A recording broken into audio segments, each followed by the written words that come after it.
Hi, everyone. How's it going today? I just want to make sure that everyone can see my screen and if you have any questions and you can hear me. So if somebody wants to type into the questions from audience window just to make sure that we're good to go, I just want to check that. And then we'll start the presentation. What we're going to do today is go into how to use a keyword strategy for Google completely free. This is mostly applicable also to Yahoo and Bing. Of course, they have their own search keyword search tools, but we'll cover a tiny bit of that, and the principle stands for all of the different ones. So if I hear no objections, that everyone can hear me fine, what I'm going to do is start. It's going to be a mix of slides and then a demo and then some more slides to give you context. So we're going to give you a demo today. So to begin, this is how to market for Google so your ideal customers find you. I like to call this, you know nothing, Jon Snow, to quote Game of Thrones, because I work mostly in the tech space and marketing, and people get obsessed with their terms and their niche. But people don't care. No one cares. Google cares. What people are searching for matters, not what you think people know. People tend to get caught up in their technological speaking, and then they don't find they have customers because their customers aren't understanding them and they're not talking to their customers, which comes down to also they're not talking to how their customers are searching. So just to give a quick overview, SEO or search engine optimization is what you're doing to write for Google. And it's both the content on the front end and then things you do on the back end. We're only going to work on the content today. I'm atechnical, so don't worry about that. But there are ways that you can set up your website to make sure it has the technical back end too. And the goal is to improve how much you show up in search results. And then, of course, you're driving more traffic to websites. If we go through the slides too fast, the slides are already on my SlideShare, and you'll have the link at the end of the call so you know what's happening. So what is a keyword? It's a word that is the key and trick to Google. So it's an exact word or phrase that allows search engines and people to find you. It's something you want to use across your entire website so you can make sure that people find you and you rank for those words. A keyword tool is something that actually helps you find out what those keywords are. And it then often lets you compare them, figure out how much search volume they show up, and competition.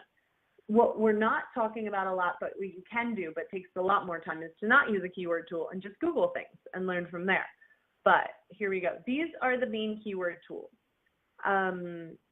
Yeah, there's a lot of them. Some are to pay, some are not.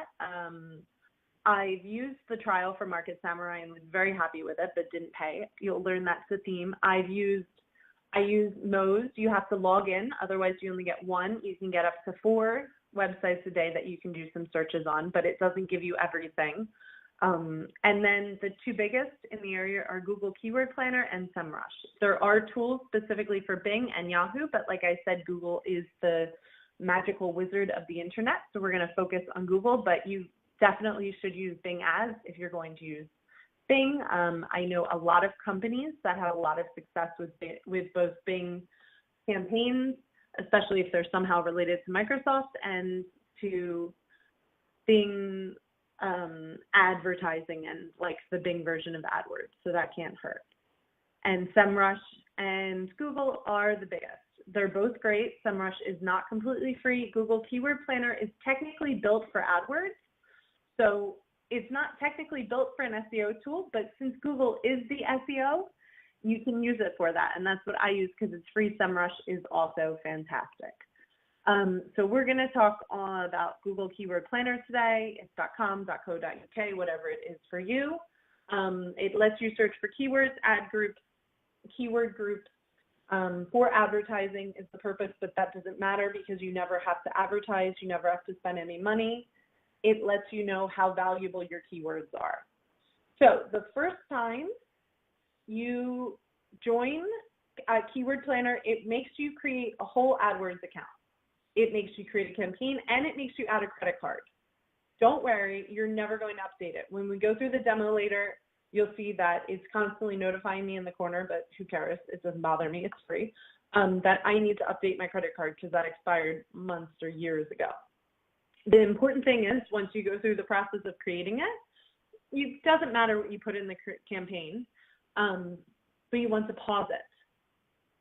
If you're already running an AdWords campaign, you don't even have to do this. This is just registering with AdWords for the first time, but you just want to make sure you hit that pause button immediately so you don't get charged for anything. You're not running any real campaign. It doesn't matter once you're in.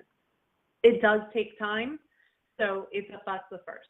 But so what is a long tail keyword? This is super important because a long-term keyword is an exact keyword, a phrase of 2 or more words. It ranks so much higher than a singular word, which makes sense because a long tail keyword gives context. So you're going to see throughout, cheese is the easiest example I can use for screenshots. I use habitually because I love cheese. There are kinds of cheese. So just searching for cheese isn't very specific if I'm a goat farmer. I need people to find goat cheese and things like that, or gourmet cheese, or cow cheese, or whatever it may be, or Spanish cheese. So a long tail keyword is what you want to bet on. You don't usually or almost never want to try to rank on a singular word. Search volume. I liked this one because the volume of the troll hair. I got creative with photos. How many searches for the exact phrase in a given time? Google sets it as the default at 12 months. This is good for things that you're always going to use. You're always going to want to rank for it. Still, everything we're doing, you want to review maybe once a year. But if you're talking about something new, like one of my areas is the Internet of Things, that's still a really new topic.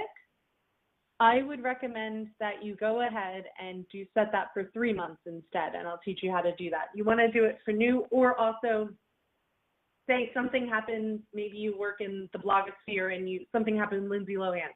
Maybe you want to take it all the way down to 1 month or something. So it all depends on your needs, but usually 12 months is a good guarantee. It also changes what the volume will be, of course, because if you're doing a month, the relative volume is different from 12 months, and everything's relative by that.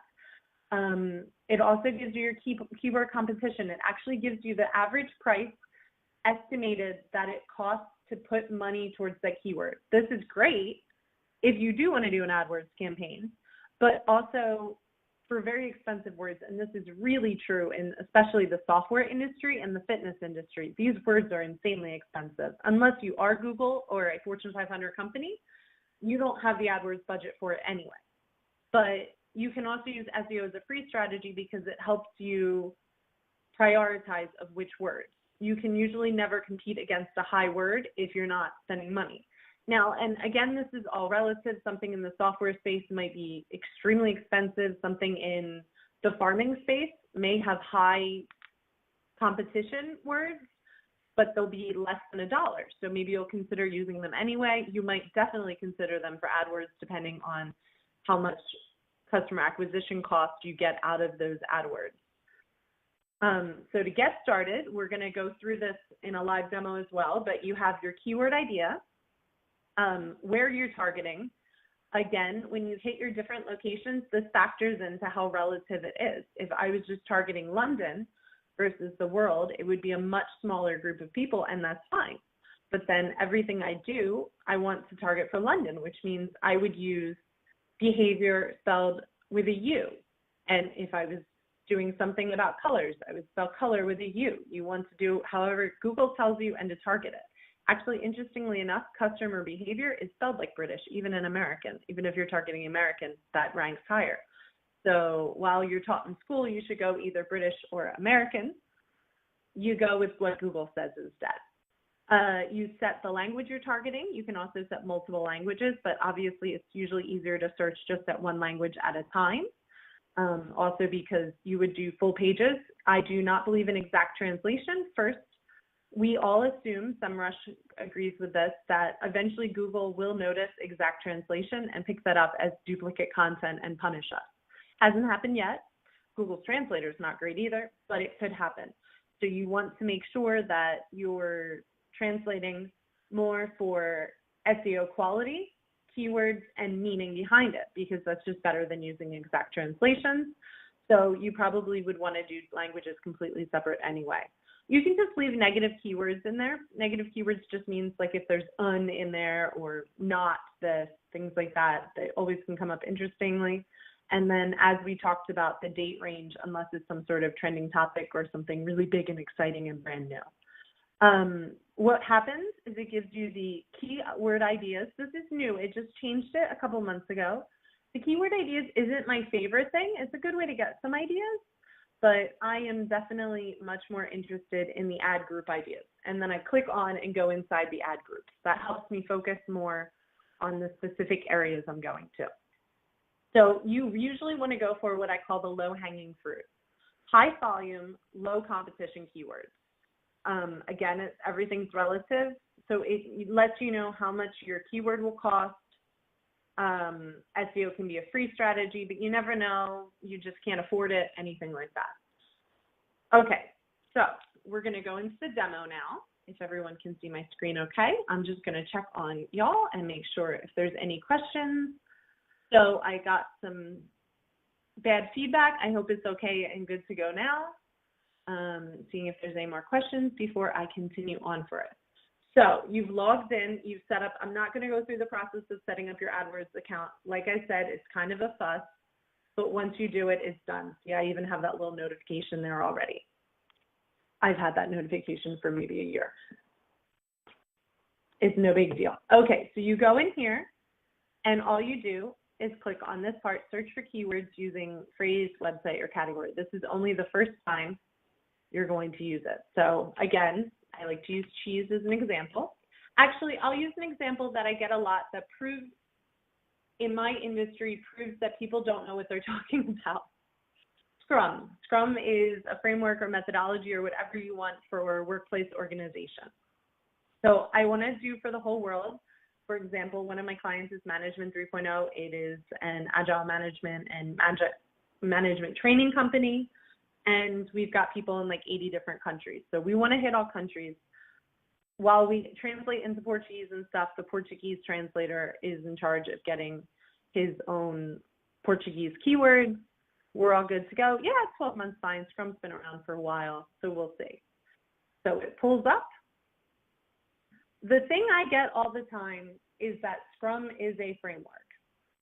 And that's because scrum.org, yes, that's the actual beautiful URL, which is great for SEO, scrum.org, invented it. And then there's also Scrum Alliance. So they themselves have called it a Scrum framework. They have a website URL, or both URLs, that include the word Scrum to it. And they invented it, and they're the first websites to talk about it, probably. Therefore, they're always going to win. So if they're calling it a framework, and that's what they're saying you're supposed to call it, okay, cool. But nobody's searching for it. So get off your high horse and accept that it is not a framework. Because look, it's a methodology, Scrum methodology. Okay, that's interesting. That's low. It's not, because Scrum is somewhere in the software space, I would say this is still a low price. Software can be like $25, $30 or euros, a suggested bid. These are the suggested bids if you were to go in AdWords. But this also gives you an idea of how expensive it is. So the relationship between the competition, usually you want to go low, because this isn't that bad, because it's in the software space, agile project management usually, and because there's so many searches per month, this is the average monthly search. Obviously it's average, so if you did just 1 month, it could be very different. Maybe it's not popular anymore, maybe it's not popular and that's why it gets searched more, or maybe it's popular. So that's why we changed the average date. So I'm going to want to use Agile Project Management in there, but I would say by just looking at these, if I can make Agile Scrum make sense in the exact keyword phrase in this order, no other order, sometimes the is in front of them, other things, I'm going to use this. I'm going to try to find a way. I think Agile Scrum is going to take some creativity, but I can definitely use it in a URL like Management 3.0, management30.com/agile-scrum. So I could definitely use it that way, but it's probably not going to be my first choice just because it's awkward and doesn't make sense. But Agile project management makes sense, and Agile methodology certainly makes sense because it's low and money. Sometimes, though, even though it's low, you're going to see that it costs a lot of money, which maybe doesn't make sense. I'm not seeing a lot of examples here right now of that, but you'll know by then, you'll be able to suggest, you'll be able to understand that. And again, in certain industries, like any type of weight loss, any type of gambling, online dating, and software, they cost way more. And honestly, I think in those industries, even though I work a lot in the software industry, you have to go for that low-hanging fruit because you can't compete with these enormous companies on the AdWords campaigns. So now if you go to add group ideas, which I like, see, they call it ideas, which is good because it does give you ideas. And then as I collect these, I literally just throw them into a spreadsheet, or I don't even have Excel. I use Google Sheets. And then I highlight or star or whatever I can to make up things look better. So these are groups. So some of these might make sense. See, my company or the company I work for is a coaching company. So tools don't make sense for us. Also, tools tend to be more expensive. So I'm going to skip that. I'm scanning these. Scrum board, again, we don't provide a Scrum board. We're not an online, we're an in-person thing so far. So I look at these and I see, okay, management agile, that's not exactly what I'm trying to target, and it's a little high end. But again, we already found out agile project management is definitely something I want to mention on the website, but maybe not put in. But I'm like, I'm going to click on Scrum methodology because it was very high. And then it goes here. I would suggest scrolling all the way down. This one isn't a great example, and hitting 100 usually. So you get all the search results at once. You can do that for the other ones as well, as we'll show you. So they usually go, I hit it by average monthly searches. You can organize it that way. If it's something that's a really high competition, it might make it easier for you to do competition and sort by that. You just click on them and it resorts like a spreadsheet. So obviously, I want a website that says Scrum methodology.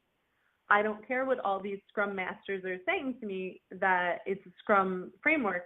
Clearly, have we seen it yet? No one's searching for it. So it just doesn't make sense for me to use. And that's the truth of the matter. So we get stuck in our jargon and our industry terms a lot, but our audience isn't looking for it.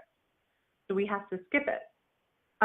Another reason to go and hit 100, especially in the ad group ideas, is, and this is very interesting, because the keywords like.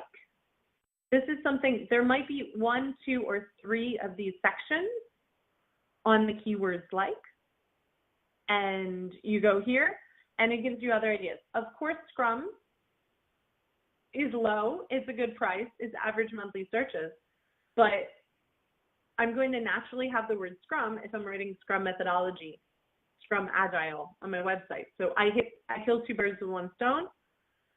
So I don't feel the need to waste on just a single keyword like Scrum, because again, something like scrum.org is always going to do better. If I didn't, a lot of times when you're in marketing, you maybe don't know a lot about your topic, which is great because we get to learn every day. We get to interview people, we get to learn, but then, oh, what if I didn't know about Scrum? Oh, look at this word, Ken Schwaber. Who's that? So that's another good way to get ideas. I would Google Ken Schwaber. No, he's one of the founders of Scrum, I think. And then quote him in the article and then, or on the website, and put a quote by him, a short quote, so Google doesn't think, oh, there's duplicate content, you're stealing from somewhere else. Make it clear in quotes that it's cited, and then put his name in there because that helps everything. So that's how you get these things. That's how you get these different words. There's different things that might work here and are related, like, oh, product owner. And then sometimes this will lead to other ideas. So like with this, I know I have a client that works in Scrum or something, but oh, look, there's something called Kanban, and then there's testing, and then there's agile. So these are all related words that either could be for one page that will go through how to use these keywords, or it could be a situation where you're finding new customers. So through this research, I've created for Management 3.0, I've created, look, already here, one of the keywords, employee engagement in the setup. So I've created landing pages for most of our target audiences.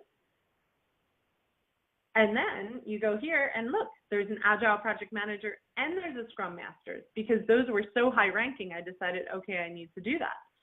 And Project Manager, which an Agile Project Manager is a project manager, but they're different groups of keywords. And each keyword is focused on that way. So Agile Project Management, I hope you guys can see up here because the thing keeps popping up. Look, Agile Project Management skills. And about, so it understands the organization of the website. Then you see here, bolded, IT project management, Agile project management. Jürgen Appelo, who's the founder of this method that we're doing, team collaboration, things like that. And look, change management and employee engagement. While this landing page is ranking for alternative to waterfall and Agile project management, these are the terms I want for the entire website to rank. So that changes everything. And based on my research, I decided what are the two most important, more general topics, because we are not just for Agile, we are not just for Scrum, but for these more general topics, I decided, okay, we want to rank for change management and employee engagement. So if someone's searching that, we of course will automatically rank for management 3.0 because that's our need. Otherwise, we're not, something's broken in our SEO completely. And usually at that point, you need a technical expert because it's something on the back end that's broken. If you don't show up in the first or second, maybe if you have a Wikipedia page, it can show up first. But other than that, your landing page should show up first or second behind a Wikipedia page. So now I'm going to go back to the session, see if we have any questions first. No questions. You can absolutely have questions.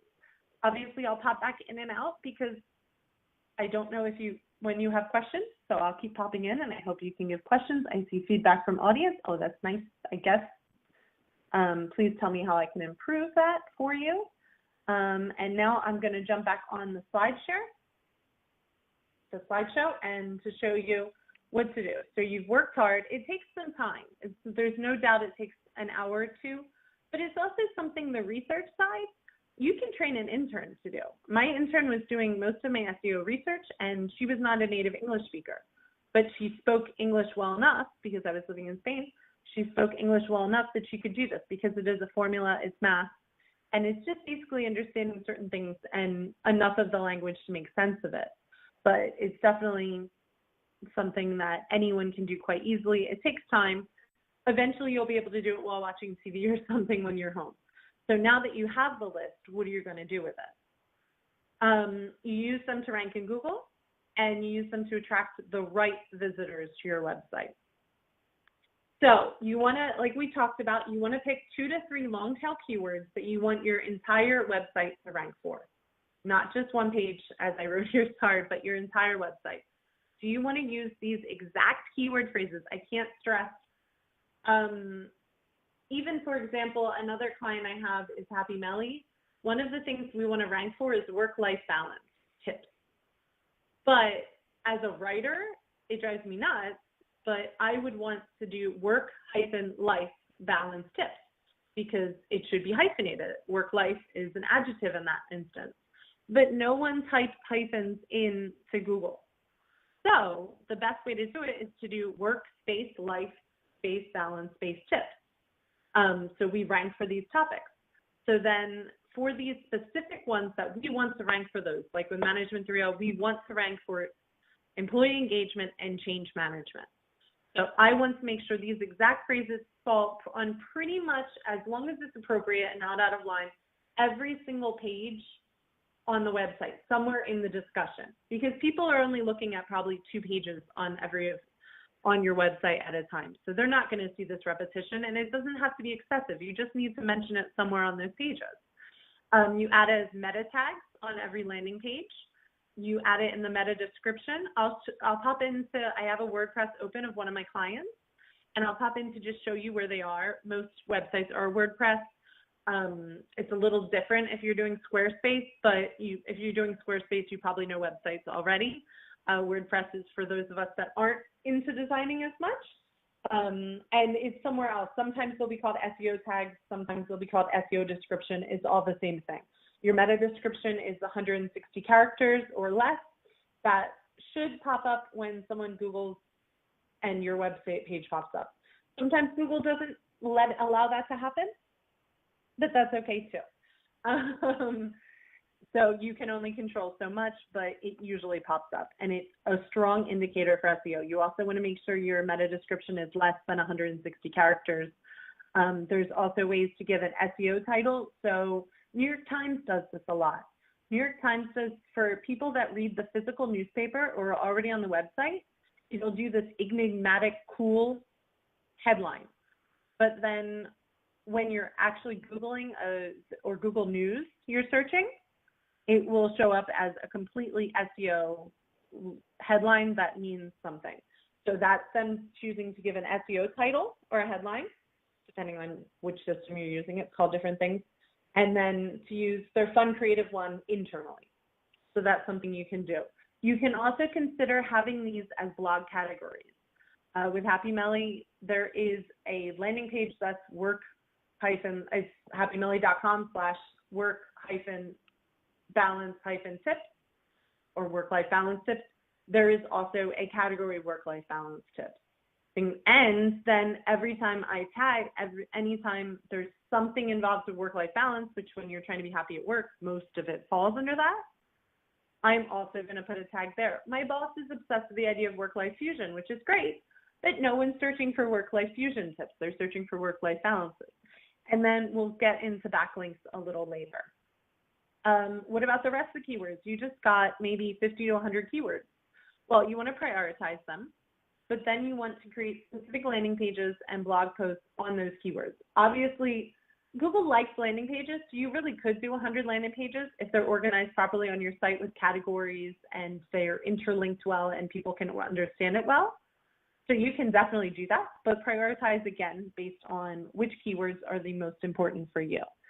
So if you see here, these are the different ways you can write a URL to then get the best for that. And I said I like cheese, so goat cheese. You could then categorize it under the topic of gourmet cheese and then go into goat cheese. Google will like that. Google will understand it's a website about cheese and it's a website that's categorizing the cheese, and then maybe it goes into like a certain kind of goat cheese after that.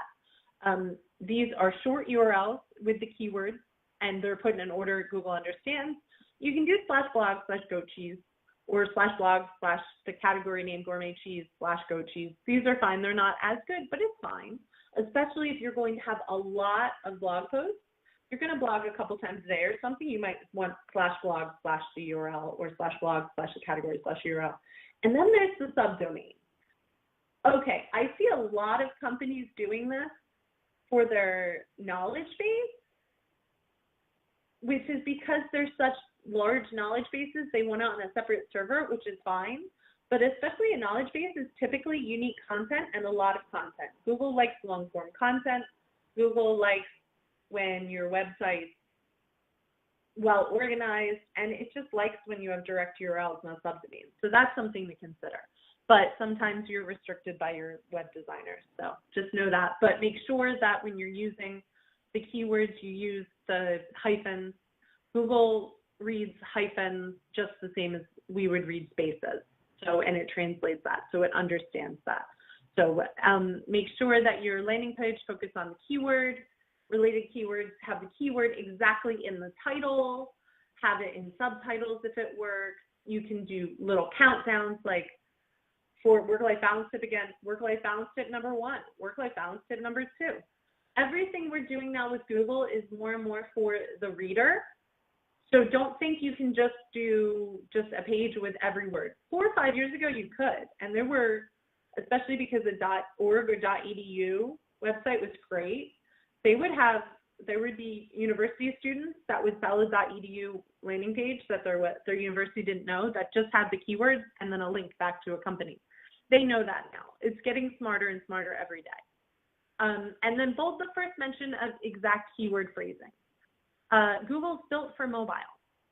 You can test how mobile friendly it is, and that is something more and more that is done, but that's more on a technical side. But also everything in content Google's doing is about mobile as well. So Google scans your content like if you were in the metro, like listening to a busker playing music, and then you're looking at your phone, you're not paying much, your time on page will be very short. So you want to be able to scan the page very quickly to understand what it is. So like we said, bold the keywords, especially both your cross-site 2 or 3 keywords that you're using across the site, and then the keyword that you're using or keywords that you're using to rank on a page. Bold it the first time, so Google knows right away what it's going for. Use the different headlines. Use bullets and numbered lists. Use pop-out quotes. Make sure photos are sized well for your website, and you're not putting giant things that will then take forever to load, because again, it's mobile and friendly. And then something else, and this is something that I found had a lot of success with the majority of my clients. The sources of traffic, number 1 is of course Google, and number 2 is Google Images. Usually 3 and 4 are like different social media, things like that, or maybe a link, maybe another backlink that we'll get to. But Google Images is often number 2. People are searching Google Images, and also when you just do a regular search, the top images pop up very far at the top.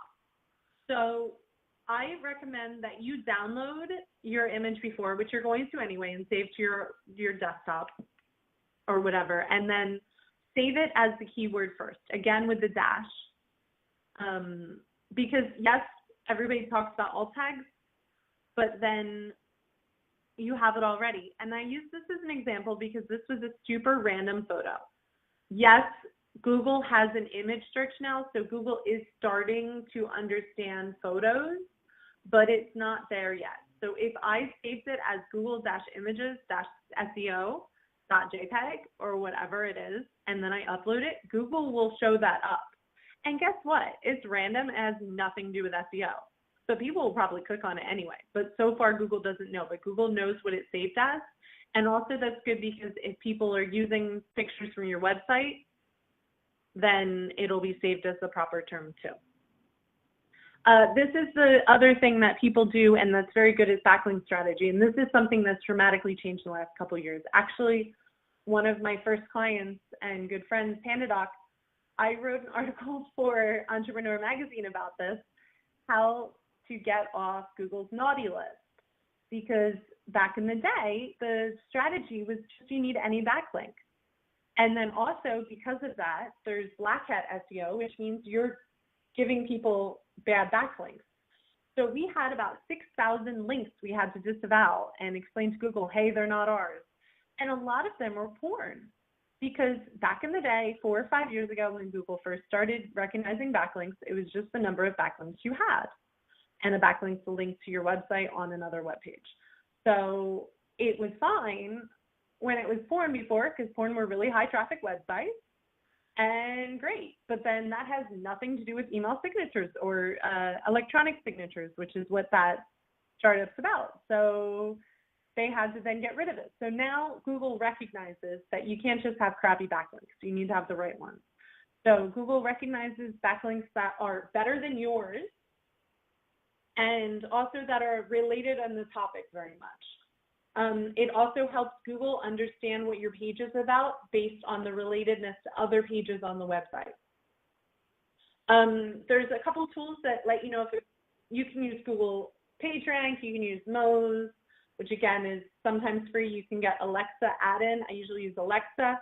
Alexa's kind of like golf. The lower the score, the better, but I would say it's not exactly exact after 100,000. So if you have a website that's under 100,000, if you have a website that wants to link to you that's under 50,000, you sure want to be on that website. The lower the better. So that's really good.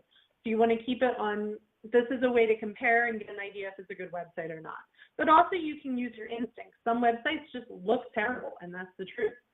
So this is where I see the biggest mistake happening all the time in SEO is that you just link back to your company name. So with Happy Melly, I would just have a hyperlink to happymelly.com that says Happy Melly. That's not great. Yes, sometimes you want your homepage to rank, but it's going to rank anyway. Ooh, typo, excuse me for that. Getting a backlink on a specific topic, link back to that specific landing page. That's why we went to it. So that page ranks. Also there's something called anchor text, which is where you don't just link to the company name, but you link to a website, your website based on a specific keyword phrases. This is also really important for internal linking. As Google tries to understand the organization of your website, you want to do a lot of internal links, and using those keywords let it rank and let you and it understands how the different web pages or landing pages on your website relate to each other. So, and then this is something really cool is YouTube's owned by Google. Use that. If you're posting a YouTube video, always have a backlink to your website. I would say have the backlinks about the specific topic. And if you have a blog post on that topic, and then even better, if you want to do super juice, you embed that video into the website. Granted, if YouTube video view counts so much for you, you don't want to do that. You want to drive traffic to YouTube, but then you're driving traffic away from you, because when you're embedded, your YouTube video counts do not count. Views do not count. But so the best juice is to have a specific topic, like using the example from before. If I have a video about Mansion 3.0 for Scrum methodology, and I have a blog post or a landing page about that, I want to make sure that that landing page has that video embedded in it. And I want to make sure that then that link from that blog post is in the video, and you have to use the full HTTP : Also drives traffic to your website, so it's a good traffic source. So that's all I've got for y'all today. This is basically just your very beginning of your SEO stuff. So I'm going to see if there's any questions. So far, I see no questions. Please let me know if you have any questions. I'm happy to answer any questions about people that have worked before. So yeah. Anybody?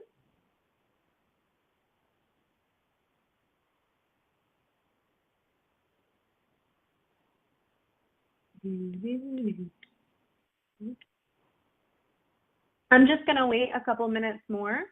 Again, on my screen, you'll see if you go to slideshare.net/ebrandingninja, you're going to get this. I do this as a habit. I upload all slides from any talk I did to SlideShare. One of the good things is you can update it too, because as we saw, I misspelled keywords somewhere. Shame on me as a writer. But I can update that. But what's also good is I can drive traffic to my website, which for me isn't that big of a deal because it's a .ninja, so it's never going to get great SEO, and it's just a contact form. But for other people, SlideShare is another great way for a backlink because it's owned by LinkedIn. So it's a really top website. So if we went here and let's see, SlideShare, and I use my Outlinked add-on, I think I see SlideShare is like 12th in the world in types of websites. So that's how that works, and you want to do that as much as possible. It does take time. So when I say free, it's not free on time, but it's free in general. So yeah, people asked if there's a slide pack. You will, if you go to this website, if you go to slideshare.com/ebrandingninja, you'll find it there. I'm going to update it right now after I fix that little typo I did. Shame, but you can find it right there now. It's already uploaded there for you. And I just want to say thanks to Graphography because I think my photos were fun, somewhat topical, but at least they jazz up a presentation. So I have that little thank you in there for free stock photos. Any other questions or comments or anything? Will I not get penalized for keyword stuffing into content? See, that's the thing. It has to be topic-based and logical. So someone asked, sorry, I should read the question out loud because you probably may or may not be able to see it, but it says, will I get penalized from Google for keyword stuffing into web content? Yes, if it's not about the topic.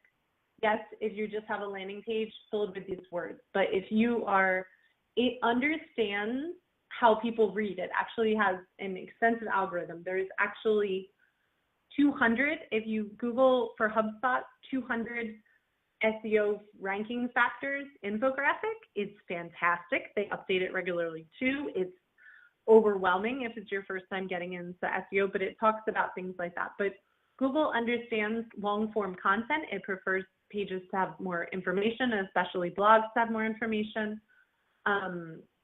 It understands original, unique content. So that also means don't just put the same phrase or same sentences across, like this is for change management and employee engagement. No, you've got to get creative in how you write, but you can add those words throughout the different text and where it's logical. So you don't need to, for a page of 500 words, I would say for the main keyword, I would have in the URL, I would have in the title, I would definitely have in the meta tags and the meta description. And then I would have it maybe 3 times top in the article. Also because like when we were talking about the Scrum and Agile methodology, then you hit different topics about it. And in your discussion and your writing, you can weave together different themes that are related, because as we saw on the Google Keyword Planner, it understands which words are related. So you're not just filling it with one word, but you're bringing related words together. So I hope that answers your question. Does anyone else have any questions? We have a couple minutes left.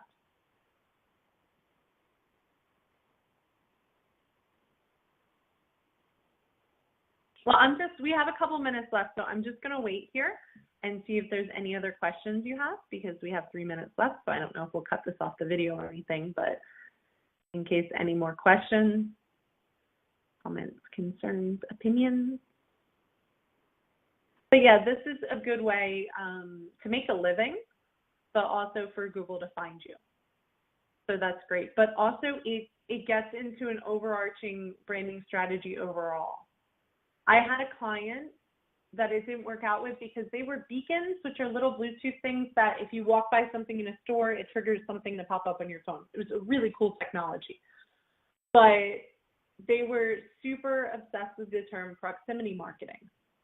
No one's ever heard of proximity marketing. So yeah, it makes sense. That's technically what they were, but no one's searching for it. So you had to put things like proximity marketing is a kind of guerrilla marketing or creative advertising or whatever those terms were, because people weren't searching for proximity marketing yet. Yes, it's something that in the next couple of years, because it involves Internet of Things, might become useful. So yes, you want at least one landing page on your website that's proximity marketing, because that is the technical term. But then if people aren't searching for that now, you got to go for something else for that. I'm just marking as answered because, oh no, I think I marked someone else's as answered. So if you have one, please add that back. I apologize. I may have removed someone. So that was my bad, and I apologize. Maybe not, I'm not sure. But yeah, I'm clearly not that technical, but I consider myself a translator from the tech people into the every person like me. So my ability to write in plain English and my ability to specifically write for Google, but in a way that doesn't sound like a machine. Because when it comes down to it, yes, you might not get penalized by Google, but if it's crap writing, you'll get penalized because nobody will convert on your website. So you need to make sure you present it in a way that's engaging, exciting. Use a lot of you whenever possible. Never use obnoxious language like one doesn't just like that, or things like that, or however, or semicolons, things like that. If you want your website to be very engaging, use engaging content. You put it in an engaging and beautiful to look at format, and really easy to consume. So the keyword stuffing comes more from the risk now is if you do it in a way that your clients or potential clients won't like it. So we're winding down now. I want to thank you guys so much for coming. Please let me know if you have any questions. You can tweet anything you want from this. If you want to share screens, if you have any more questions, you can tweet to me and ask me any questions. I hope you have a great morning if you're in the US and a great afternoon otherwise. Thank you. Bye-bye.